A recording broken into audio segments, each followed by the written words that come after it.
Do you want to know how this beautiful wetlands area has come into life? Well, then stick with me while we're going to build today in Yosemite Valley this wonderful wetlands area. So let's sit down, relax, and have a little talk about how we got there. For the real-time part lovers, there will be a real-time part at the end of the video. But in order to understand this, you have to stick with me in the time-lapse, because I'm going to explain a couple of things that otherwise will confuse the hell out of you in the time-lapse, in the real-time part, I'm sorry.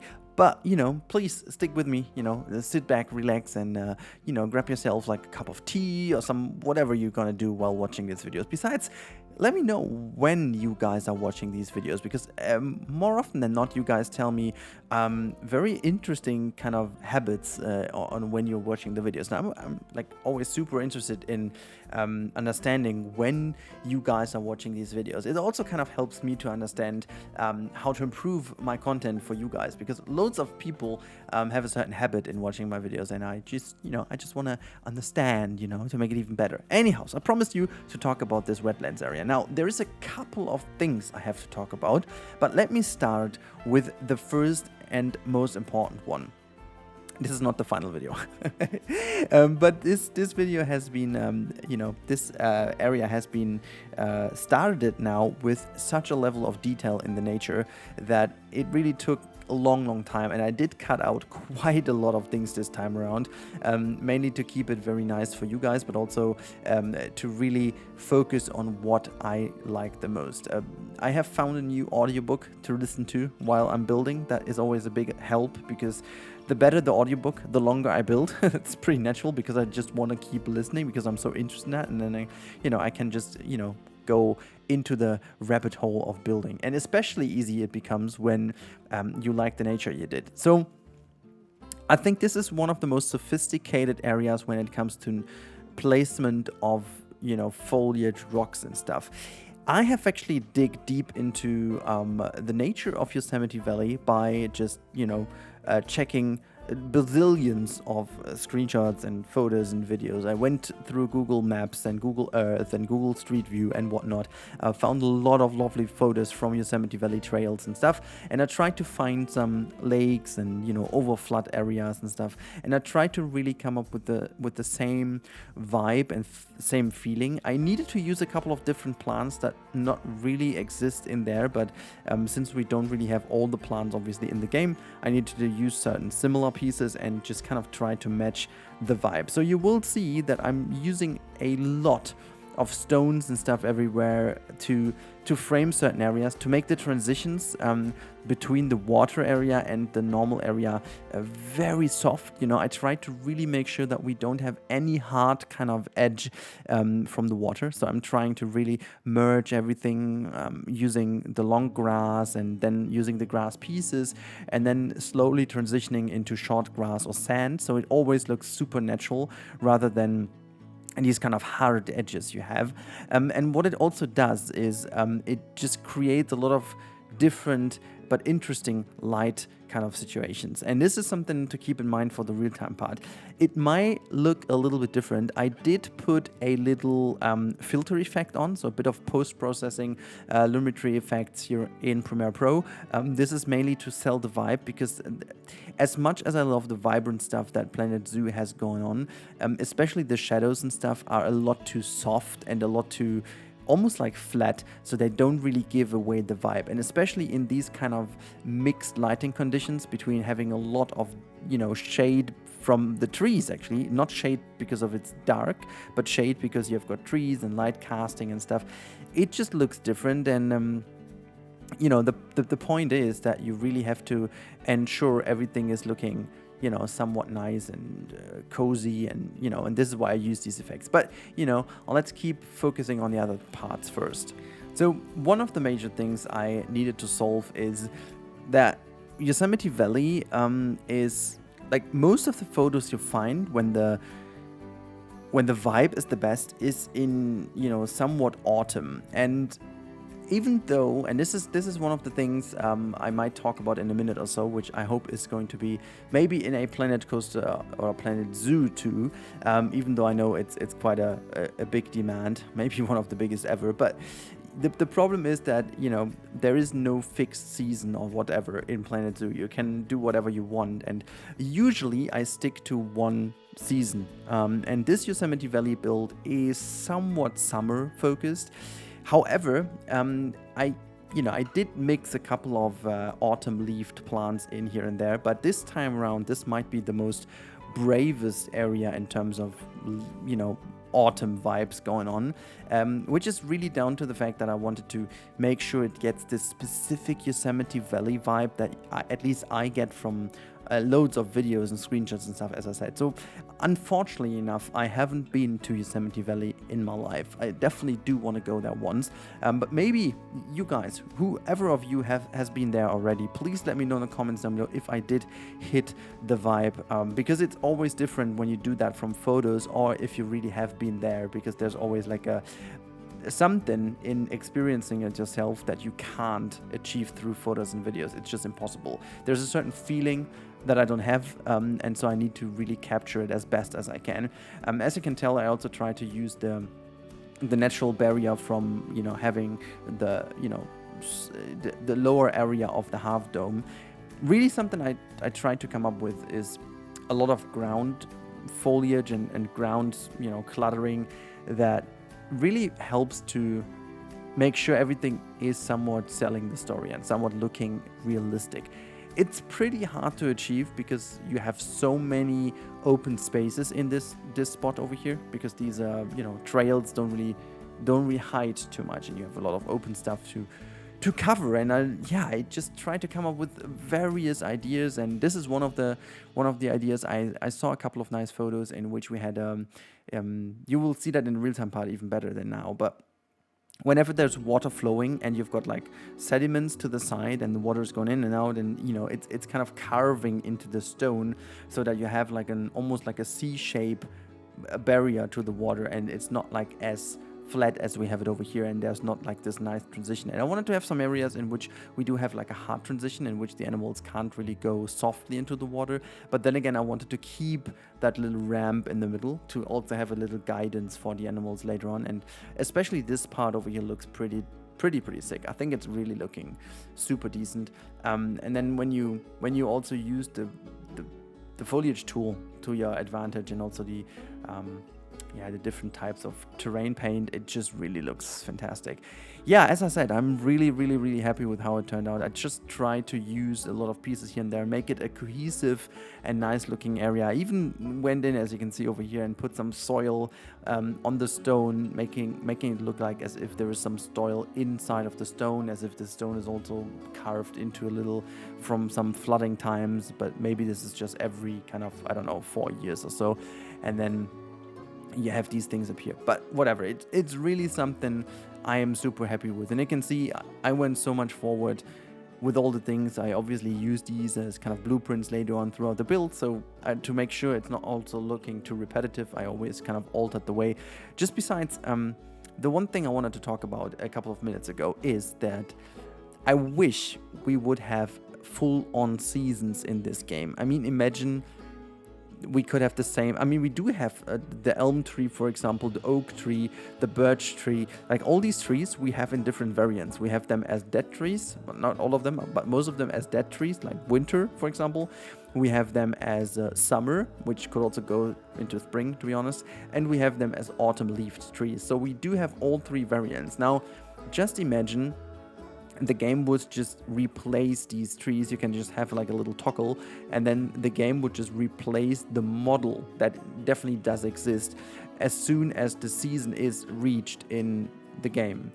So as we have the slider for the time of day, we could just also have like a slider for the season. That would be really sick and would help a lot in selling the idea. Speaking of which, to really understand how it looks, we are going to go now in the real-time part. Have fun. The performance is going to be horrendous, but this part of this wonderful park has to be witnessed in-game, and also it has to be witnessed in the running game so you can see actually what's going on. So just a little reminder, it's not fully done yet, but we are going to make our way through here a little bit and hoping that, you know, the explore mode is actually doing a good job for us. So as you can see, I went all in with foliage, rocks and stuff. So this right-hand side side over here is not quite done yet. There will be, you know, I still need to put a couple of houses in and stuff, you know, because we don't really have enough shelter for the animals quite yet. But to keep it as natural as possible, I will have to do certain things. Look at that. You can see some cranes wandering around, and hello, could you just not really go into my... Thank you. So yeah, moving on, you'll see that we will have some beautiful vistas all along. Look at that. There's a crane coming that way as well.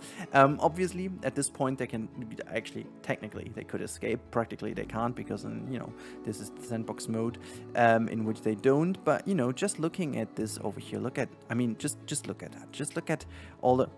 Look at that, she's snapping with their phone. I mean, it's a beautiful vista point over here, so that's definitely something cool. I also love the fact that the people come over and just, you know, enjoy this trail as much as I do. So you can definitely tell that I really try to make sure it's super lush and it's super kind of, you know, almost like cozy, I think is also a fitting word, because it just like is really in that space over here.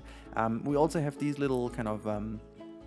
you know, it's just like a little roofy thing, which is super low as well, just to make sure that everything feels a little more cramped, as if this has been built already quite a while ago, without, you know, all these kind of height restrictions and stuff that, you know, would need you to build this a little bit higher up, you know, because of head safety or whatnot. So this is all some natural stuff which has been built in the national park, and, you know, not in an actual zoo. But I love the fact how people just keep stopping by in all these little spaces over here.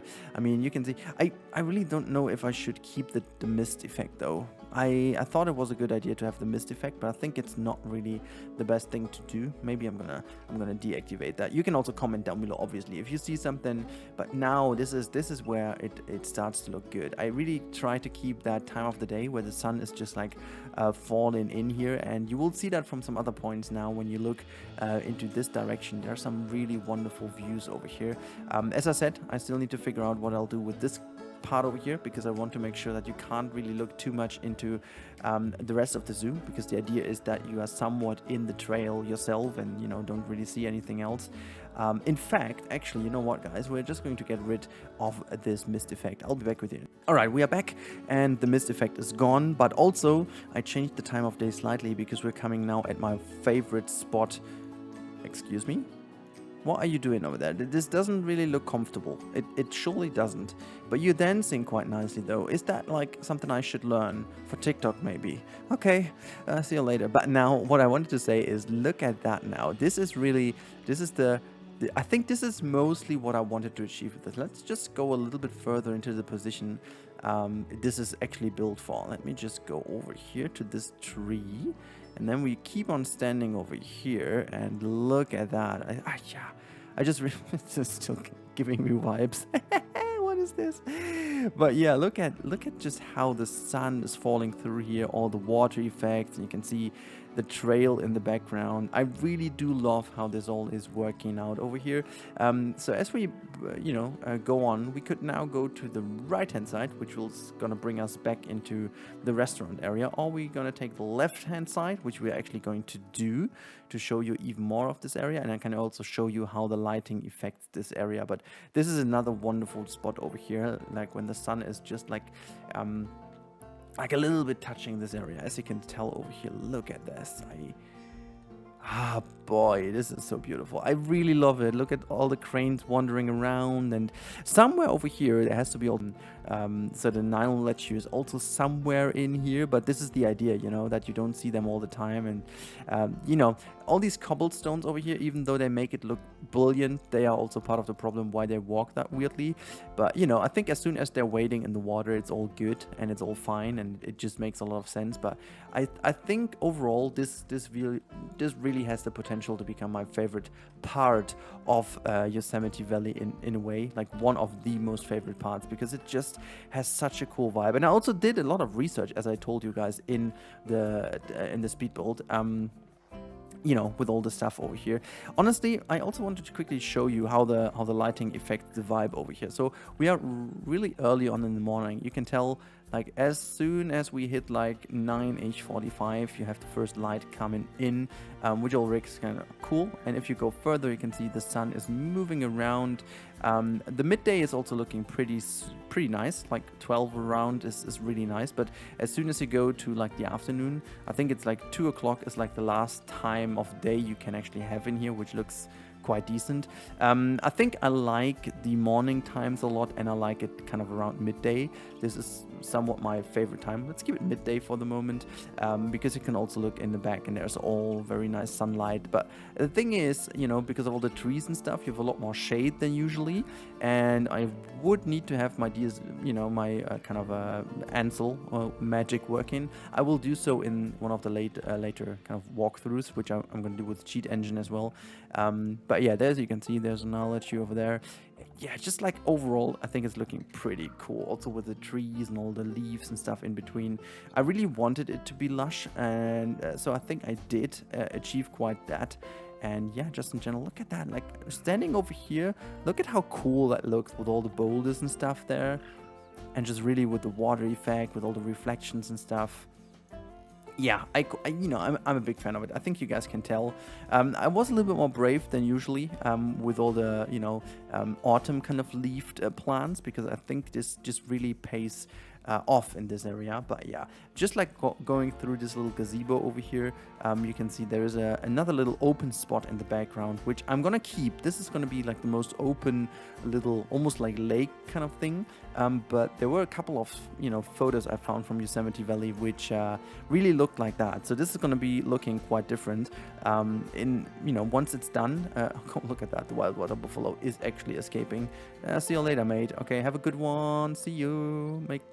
Whatever. I don't really care too much about this at this point, because I'm gonna reload this file anyways. But yeah, also kind of using some of the techniques I stole from Haribo basically, and also Lighter did certain things as well, just having these kind of overhanging kind of little things, as if the water just has like cleaned off the soil and stuff underneath it, which is pretty normal, because that water over here will be, it won't be flowing water, but it's gonna come in different seasons in and out, so there is some movement in the water. But just in general, look at that.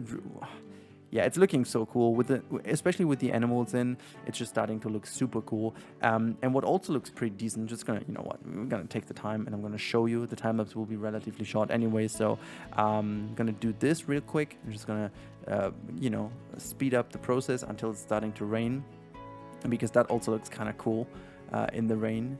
Yeah, that should be it. That should be good. Okay, so now we've got some rain in here, but look at this. Look at just how the scenery changes, and still the wetlands area looks pretty nice. And actually, I think it's almost looking better now with everything being wet and stuff. It really makes a lot more sense for the wetlands trail. There's going to be a lot more work on the, on the supports and stuff. I think I'm gonna make like full custom supports, and don't use these wooden ones in here anyhow. But yeah, just going to the background here, or to the back actually of the whole thing, and oops, you will see this from the other side. The buffaloes are actually going to be captured all the way around, and sent back in. But this is another little vista point over here which I wanted to have, and which I kind of succeeded in having, and you can tell later on it's going to look so much better when there is enough, I'm gonna hide these things away so that you can't see the ugly undersides of the trail, at least in this part. The other ones will remain because it just needs to be, but just overall I'm very happy. And for the rest of the video, I'm just gonna jump out of this and go into the Freelook camera, just zoom out. I'm gonna hit pause so it's not really that horrendous in terms of FPS for you guys. Yeah, let's have a look at it from above here. I think I couldn't have done any better to this area. I think it's so much better. Actually, you know what I'm just going to do? I'm just going to say overcast, hit play again, and as long as I'm not moving around, the FPS doesn't matter too much. Or they don't matter too much. Anyways, you can see that this wetlands area really comes into life now, and there are a couple of things I have to do. So there's going to be one more episode. I thought I'm going to do it in 2, but apparently I didn't. So really hoping that you guys enjoyed. Also, funny enough, the water buffalo on the left hand side just randomly chilling on you know, on the pavement, and people just don't really care at all. It's just kind of funny. Anyhow, if you guys enjoyed this episode, if you want to see more of it, you can do either one thing, and this is just watch the next video or wait for the next video, or if you fancy doing so, just go to the top right and you'll be able to watch Yosemite from the beginning, so you can binge watch through the entire Yosemite Valley if you haven't already. So maybe you're someone who found this video as a new person, so here you go, you got 120 episodes to go. You can also just watch Game of Thrones though, but whatever. Have a good one. Again, top right is a video that you might like, and then let's do it. See you in the next one. Have a good time, and thank you so much. Goodbye.